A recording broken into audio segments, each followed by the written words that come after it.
Buenos días a todos.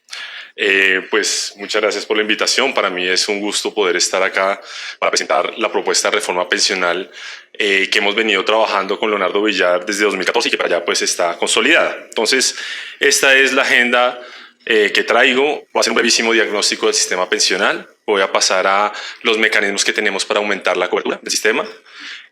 Una explicación sucinta de la reforma pensional de pilares que proponemos y la simulación de las alternativas de reforma pensional a través de un modelo pensional que construimos, para terminar con las ideas finales, si me da el tiempo. Entonces, comenzamos con el brevísimo diagnóstico. ¿Por qué brevísimo? Porque pues uno puede hablar acá del tema fiscal, los subsidios, equidad, solidaridad, pero acá lo que quiero hacer es una radiografía de la sociedad colombiana. Entonces, si ustedes toman la distribución del ingreso laboral y tienen una persona que está con el menor ingreso a la izquierda y con el mayor ingreso a la derecha, vamos a ver los cortes que dan las encuestas de hogares en términos de ingreso laboral. Básicamente, 42% de las personas ganan menos de un salario mínimo en Colombia y hasta cerca del 84% ganan entre 1 y 2 salarios mínimos. Entonces, 4 salarios mínimos ya es un corte del 94%. Entonces, lo que tenemos acá es una sociedad de bajos ingresos. Pero, ¿qué es lo que pasa? Tenemos dos segmentos. Antes cerca del 40% de la población, perdón,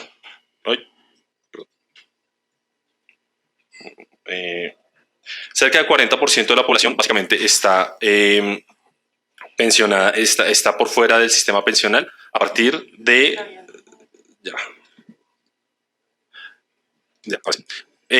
está por fuera del sistema pensional por definición, no pueden ganar un salario mínimo. Y la informalidad se ubica es en el otro 60%. De ahí solamente 35% de los trabajadores cotizan. Entonces, ¿esto a qué nos lleva? Nos lleva a que este es el diagnóstico de cuál es la cobertura del sistema pensional actual en Colombia, que está segmentada en dos partes. A la derecha tenemos tanto el RPM como el RAIS, que cubren el 25% de la población. A la izquierda tenemos Colombia Mayor, que cubre otra cuarta parte de la población. Y entre los dos tenemos la mitad de la población mayor que no tiene ninguna cobertura, ya sea porque no tienen Sisbén ni ahorro o están en Sisbén 1 y 2 y no han sido cubiertos, Sisbén 3, a ellos básicamente les ofrecemos el aire para respirar. Y tenemos otra población que recibe devolución de saldos o indemnización sustitutiva, ya sea porque haya cotizado 1 año, 5 años, 10 años, 15, incluso 20 años. Está sin cobertura. Entonces, ¿cómo hacemos nosotros para cubrir a esa mitad de la población que no estamos cubriendo? Entonces, ¿cómo aumentar la cobertura? No voy a mostrar que cualquier reforma pensional del régimen contributivo no va a aumentar cobertura, solo marginalmente. Colombia ya cuenta con 2 mecanismos para aumentar cobertura: Colombia Mayor y los beneficios económicos periódicos. Acá está pros y contras, pero me voy a enfocar en 2. Primero, en Colombia Mayor, el subsidio es bajo, 68.000 pesos mensuales. Segundo, la cobertura ni siquiera hemos alcanzado la cobertura que se planteó en el COMPES del 2012, que era Sisbén 1 y 2 completo, 2.2 millones de personas. Ahorita estamos, yo creo que en 2.5 millones de personas, solamente para cubrir la cobertura inicial, la meta inicial. Y en el pilar semicontributivo de BEPS, ¿cuáles son los problemas? Primero, está focalizado en los que tienen un salario mínimo. Y segundo, es voluntario. Entonces, ¿qué pasa? Pues que esa combinación no va a arrojar un buen resultado, porque está focalizado en las personas que menores ingresos tienen y depende de la voluntariedad del ahorro de esas personas. Entonces, realmente no va a tener buenos resultados si sigue así. Entonces, ¿qué proponemos? Primero, el dilema de Colombia Mayor: ¿aumentamos el monto o aumentamos la cobertura? Entonces, a la izquierda vemos las simulaciones para aumentar el monto. La línea roja es la línea base. Lo que vemos es aumentar el monto a la línea de indigencia, aumentar el monto a la línea de pobreza. Y a la derecha vemos aumentar la cobertura, que es ahorita 27%, si lo aumentamos a 44%, que es todos los que están por debajo de la línea de pobreza, todos los mayores, o incluso si lo aumentamos a 75%, que es todos los que no reciben pensión contributiva. La línea negra, digamos, es la referencia de si cubriéramos a toda la población. ¿Qué es lo que nosotros estamos planteando? Realmente el dilema en términos de costo es similar. Es lo mismo aumentar la cobertura que aumentar el monto, pero ¿cuál es el tema? Que realmente incluso es más costoso aumentar el monto a la línea de pobreza que aumentar la cobertura a la universalización. Pero ¿cuál es el tema? Realmente nosotros consideramos que la universalización de cobertura, y esto va muy en línea con lo que hablaba Santiago, es la línea que tenemos que seguir. La propuesta nuestra es universalizar el subsidio de Colombia Mayor a toda la población que no recibe pensión. Esa es la única forma de llegar a toda la población, el subsidio de Colombia Mayor. Subir la edad de otorgamiento del subsidio a 65 años hombres, 62 años mujeres, y no modificar el subsidio actual hasta tener cobertura completa. ¿Por qué? Porque cualquier mecanismo de focalización tiene un altísimo costo social. ¿Cuál alto costo social? Dejar por fuera a una población importante sin ninguna cobertura. En términos de beneficios económicos periódicos, claramente si uno dice, bueno, vamos a universalizar cobertura con Estado, esto no sería lo ideal. Todo sistema pensional o sistema de protección económica a la vejez tiene que estar fundamentado en el ahorro de la población. Pero en el ahorro de cuál población? De los que ya están cubiertos, de los ya formales, de la clase media que no cotiza por informal, o de los que están por debajo del salario mínimo. Lo que vemos ahorita es que el primer y el tercero ya están cubiertos con el sistema contributivo y con Colombia Mayor y BEPS. Pero no estamos llegando a esa clase media que es informal, y no estamos hablando de un indicador insignificante. Estamos hablando de que 45% de la clase media en Colombia, 48% de la clase media en Colombia es informal, y ellos no tienen mecanismos de ahorro. Entonces, los BEPS, si se mantienen como un sistema focalizado en la población de menores ingresos, realmente no está dándoles herramientas a los que realmente pueden ahorrar. Entonces, también planteamos, bueno, una complementariedad con el Colombia Mayor. Acá está la simulación, y es que mientras aumenta el ahorro, se reduce el subsidio de Colombia Mayor. Esta es la simulación. Si tuviera la gráfica teórica, sería muy similar a la que mostró David del sistema PBS-APS, porque nos basamos en ese para nuestra propuesta. Pero entonces, ¿cuánto costaría? Porque esto cuesta, pero ¿cuánto costaría universalizar la cobertura? Con los subsidios actuales de Colombia Mayor realmente no cuesta mucho, 0.33% del PIB, cuando estamos hablando de que más de 3.4 o 3.8% se va al régimen contributivo. En BEPS es más difícil porque eso depende del ahorro, y entonces calculamos en 0.2 y 0.7% del PIB. Es decir, para universalizar la cobertura tenemos que aumentar 1% del PIB el gasto. ¿Se puede hacer ahora? No. Ahorita estamos con la fuga fiscal, es una regla fiscal que tenemos que cumplir, etcétera. Entonces, ¿qué es lo que nosotros proponemos? Lo que nosotros proponemos es que saquemos plata del mismo sistema para financiar la universalización de cobertura, tanto en BEPS como en Colombia Mayor. Entonces, ¿esto cómo se hace? Esto se hace de dos formas. La primera es mediante impuestos a las pensiones más altas, a las más subsidiadas, sobre todo. Y la segunda es la recomposición de los aportes entre los dos regímenes. Yo no voy a hablar acá de los impuestos, de las contribuciones de las pensiones, de pronto Luis Fernando lo haga. Voy a hablar acá de la recomposición de los aportes entre regímenes para financiar la cobertura universal. Entonces, ¿cómo se logra? A través de la reforma pensional de pilares. Dado lo corto de tiempo, voy a hacerlo muy sucinto. ¿En qué consiste la reforma de pilares? Acabar con un esquema de competencia entre los dos regímenes y cambiarlo por uno de complementariedad. ¿Cómo se hace? Acostar al régimen de prima media y que reciba las cotizaciones por un salario mínimo de todos los trabajadores. No es que cubra a los de un salario mínimo, es que cubra a todos los trabajadores por un segmento básico que va hasta un salario mínimo. Y otorgue máximo un salario mínimo. ¿Eso qué significa? Se reducen todas las pensiones regresivas y se concentra solamente en las de menor ingreso. Esto nos lleva a dividir las funciones del sistema pensional. La solidaridad la asume el Estado y el premium por mayor capacidad de ahorro la asume el sistema financiero privado. También planteamos eliminar los componentes complementarios de la cotización, tanto el 1.5 que va al Fondo de Garantía de Pensión Mínima como la comisión de la cotización, porque planteamos cambiar la comisión de las AFPs por uno sobre rentabilidad del stock. Y esto también elimina la pensión mínima, alinea incentivos, bueno, pero eso es otro tema. Y redirigir estas contribuciones a las cuentas individuales. ¿Y esto qué genera? Pues que si hay más contribuciones a las cuentas individuales, hay mayor pensión, sin modificar la tasa de cotización, solamente recomponiendo los componentes de la cotización. Esto reactivaría un mercado de rentas vitalicias que no funciona bien al remover solidaridad y pensión mínima del RAIS, que en este caso quedaría RAI, sin la S, de solidaridad, y plantear que todo se convierta en un único sistema pensional. Acá no necesitamos dos sistemas de información, las cotizaciones se hacen al sistema como un todo y luego son distribuidas entre los regímenes, se eliminan traslados y posibilidades de arbitraje y se crearía un único sistema de información. Eso es lo único que necesitaríamos crear a partir de nuestra propuesta.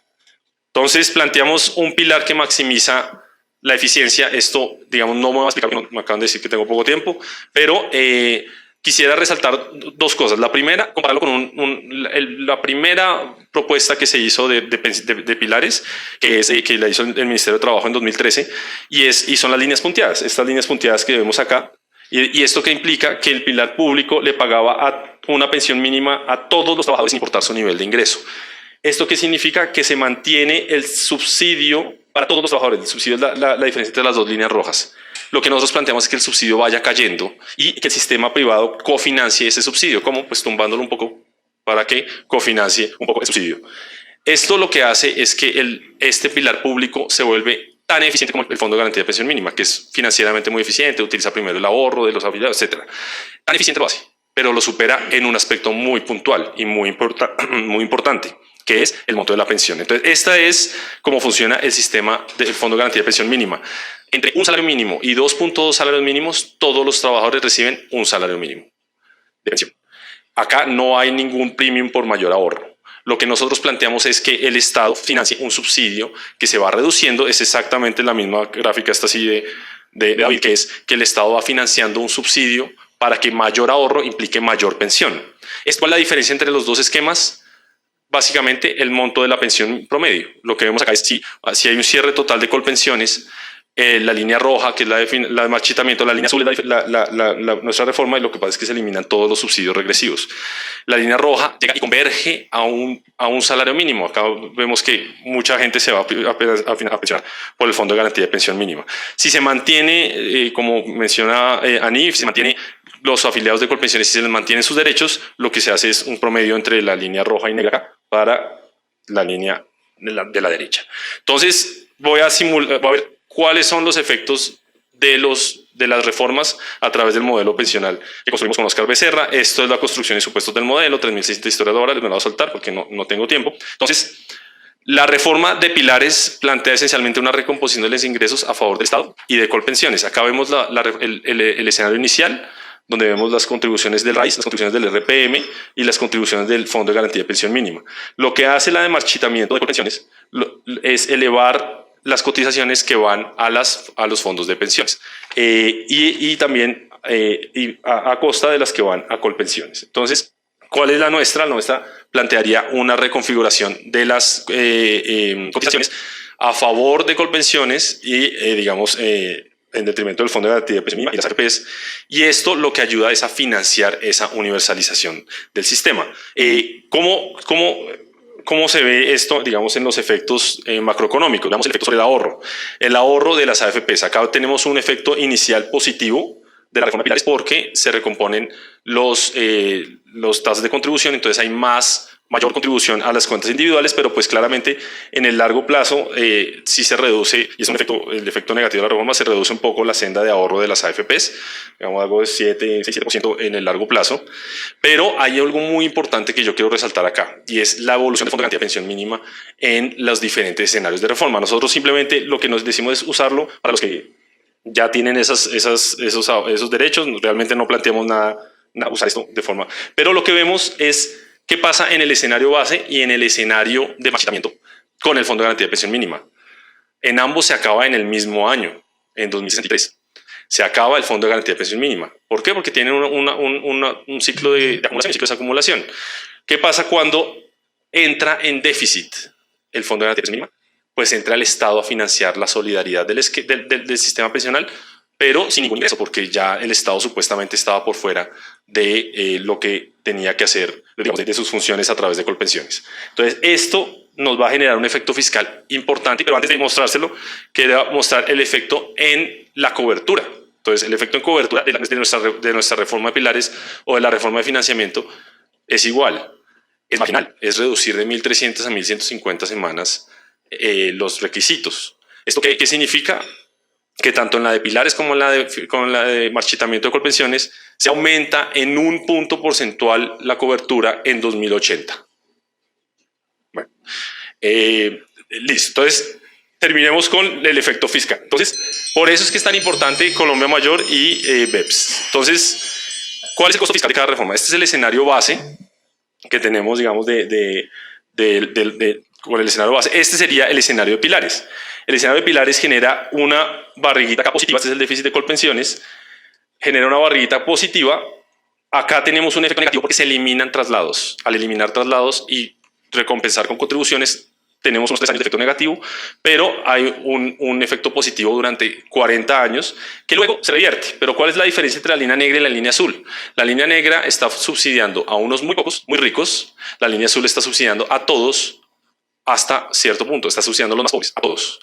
Entonces, esa es la diferencia entre las dos. ¿Cuál es la diferencia con la de marchitamiento? La de marchitamiento tiene un costo fiscal muy grande inicialmente, porque se eliminan traslados y además se eliminan las cotizaciones. Pero luego lo que pasa es que el Estado se va alejando del sistema pensional y lo deja al privado. Significa que hay menor costo en el largo plazo. ¿Qué pasa?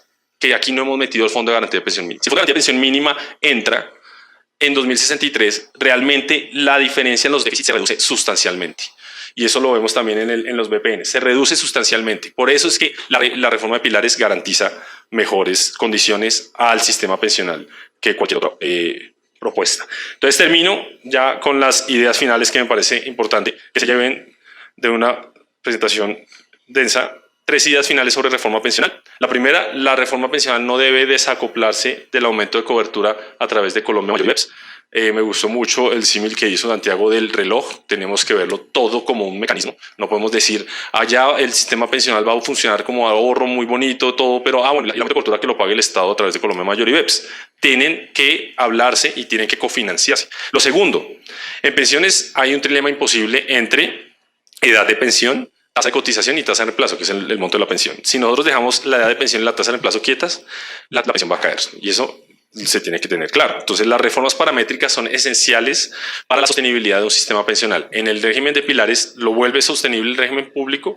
Incluso el marchitamiento corre ese 2063 hacia allá, hacia atrás, hacia más allá. Las reformas paramétricas son muy importantes. Dado que la coyuntura política es difícil, proponemos una comisión de expertos que lo haga cada 5 años y que nadie pueda decir nada sobre eso porque son temas técnicos. Y finalmente,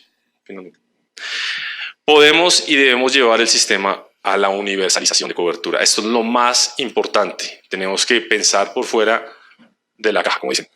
Ya contamos con las herramientas para hacerlo. Colombia Mayor y BEPS. Tenemos que reformar todo el sistema. Acá no me estoy inventando nada más, sino solamente un único sistema de información para los dos regímenes. Pero se logra, se puede lograr y ese sería el objetivo final. Muchas gracias.